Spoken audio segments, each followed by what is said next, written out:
Тази година увеличаваме парка от 12 на 15 самолета. Разбира се, имахме подписани договори за всичките 15 самолета. Сега изчакваме вече с кризата в Персийския залив. Някои планове са на процес изчакване. Като цяло в момента вече 8 от самолетите летат. Ние имаме 4 самолета, които имаме целогодишна база в Катовице. Тази година стартираме и в Чехия с 2 самолета. Имаме база в Бърно и в Острава. Нов клиент с Air Cairo летиме от Хургада с 2 самолета, основно германски полети, и респективно планираме тази година ще имаме 2 самолета, един във Варна, един в Бургас. Голяма част от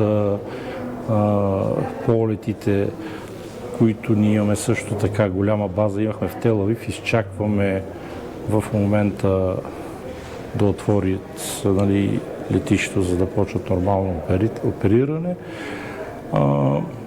Също в процес на изчакване ние имаме целогодишен договор с ЛОТ.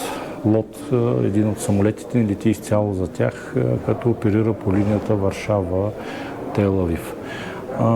Новото, което е, защото ако преди няколко години отказахме на туроператорите полети, защото просто нямахме достатъчно капацитет. Сега в момента сме в преговори с много туроператори за чартърни полети през зимата. Отворени сме за разговори с всички туроператори, с всички клиенти. Това, което е едно от постиженията, е полета от Бургас за Ереван, който ще стартира на 4 юни. И в общи линии в момента разговаряме и с други туроператори. Да видим как ще. Но масово всички изчакват да се реши проблема в Персийския залив. Причините са високи горива, консервативно гледат самите пътници, за чартърни полети. Европейския пазар малко се затвори. От друга страна, но пък това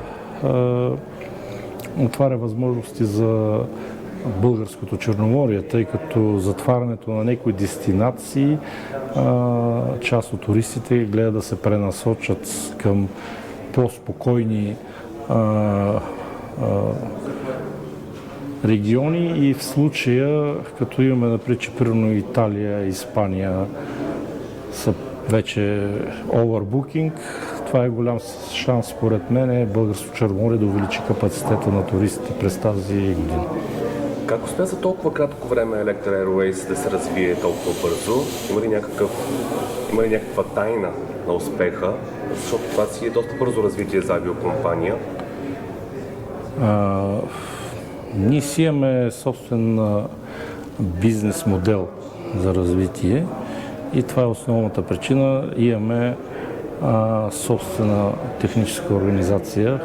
Знаете, във Варна ние ремонтираме самолетите и това ни дава възможност да взимаме под наем самолети. Знаете, че ние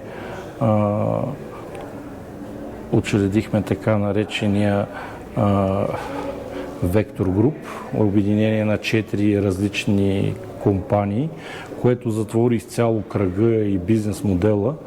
И в случая това е причината, тъй като една от компаниите е лизингова компания, която купува самолети. Това е Maverick Horizon, базирана в Ирландия. Нашите две компании, Electra Airways и ETG Maintenance, и допълнително Classic Air, която имаме Classic Air Europe и Classic Air в Тел Авив базирана. Фактически ние затворихме модела, т.е. както казах, стремеже Maverick Horizon да купуват Middle Life самолети Airbus 320, които самолети отиват в ETG Maintenance във Варна. Там се правят от А до Я